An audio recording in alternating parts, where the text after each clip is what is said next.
Welcome back to my channel. ഇന്ന് നമ്മൾ പുതിയൊരു മത്തനില തോരനാണ് കേട്ടോ വയ്ക്കാൻ പോകുന്നത്. അമ്മമ്മ വീട്ടിലേക്ക് വന്നപ്പം പറമ്പിൽ നല്ല പച്ചപ്പുള്ള മത്തനില കണ്ടിരുന്നു. അപ്പൊ നമ്മൾ ഇന്ന് മത്തനില തോരൻ എങ്ങനെയാണ് ഉണ്ടാക്കുന്നത് കണ്ടാലോ? ആദ്യം തന്നെ നമുക്ക് മത്തനില ഒന്ന് കഴുകിയ ശേഷം കുരുകുര എടുത്ത അതിലേക്ക് ആവശ്യമായ സാധനങ്ങൾ തേങ്ങയും പച്ചമുളകും ഉപ്പും ചെറിയുള്ളിയും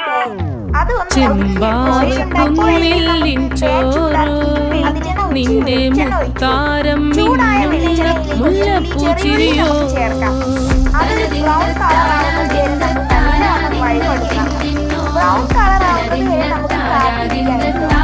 അതിനുശേഷം മുളകരച്ചൊരുക്കിയ